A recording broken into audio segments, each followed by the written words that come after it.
8월 25일 한절 묵상입니다. 오늘 한절 묵상은 로마서 14장 10절 말씀입니다. 말씀 읽겠습니다. 그런데 그대는 왜 그대의 형제를 판단합니까? 왜 그대의 형제를 업신이 여깁니까? 우리가 모두 하나님의 심판대 앞에 설 텐데 말입니다. 교회 공동체 안에는 다양한 사람들이 함께 합니다. 그 다양한 사람들은 또 믿음의 차이를 갖게 됩니다. 어느 사람은 계명을 철저하게 지키는 사람이 있는가 하면 그 계명에 대해서 자유로운 사람들이 있습니다. 바울은 먹는 문제에 대해서 우상에게 바쳐진 음식을 먹는 사람이 있는가 하면 그렇지 않은 사람들이 있다고 이야기합니다. 신앙의 다양한 색깔을 가지고 있을 때 가장 중요한 것은 그것을 이해하는 것입니다. 함부로 형제를 판단하거나 업신이 여겨서는 안 됩니다. 왜냐하면 그 영혼도 하나님께서 사랑하셔서 예수 그리스도를 통해서 십자가에서 구원하신 귀한 하나님의 자녀이기 때문입니다.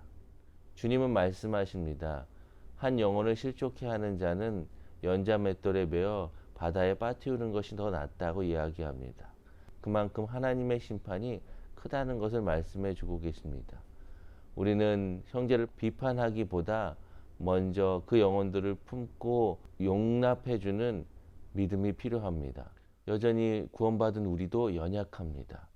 우리가 먼저 믿었기에 믿음 안에서 단단히 서 있을 뿐입니다. 이제 성장하고 있는 연약한 영혼들을 품어줘야 됩니다. 그 영혼들이 성장하도록 우리는 도와주어야 합니다.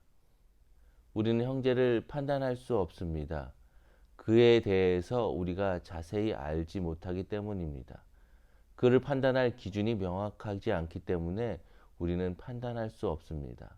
세상의 법정에서도 한 사람을 판결하기 위해서는 그 사람에 대해서 많은 정보를 가지고 판단합니다. 그 죄를 진 이유가 무엇인지, 그 죄를 짓게 된 배경이 무엇인지, 어릴 때부터 어떤 일을 겪었는지에 대해서 낱낱이 조사하여서 그 죄를 저지를 수밖에 없다는 것이 확인되는지에 대해서 판단하게 됩니다. 만약 그것이 정당한 이유였다면 무죄가 되는 것이고, 정당하지 않으면 그 죄의 대가를 치르게 하는 것입니다. 우리는 우리의 기준과 판단으로 형제를 쉽게 판단할 때가 있습니다. 그러나 우리에게는 그 형제를 판단할 수 있는 자격이 주어지지 않았습니다. 오히려 우리도 하나님의 심판대 앞에서 서야 하는 동등한 입장이기 때문입니다.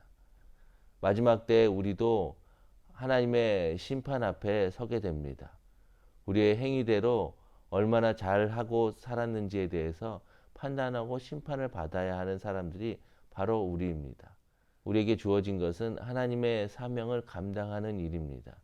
주님을 위해서 살아가는 일입니다. 판단은 하나님께 맡기고 우리의 주어진 그 귀한 사명을 잘 감당할 수 있는 저와 여러분 되시기를 축원합니다.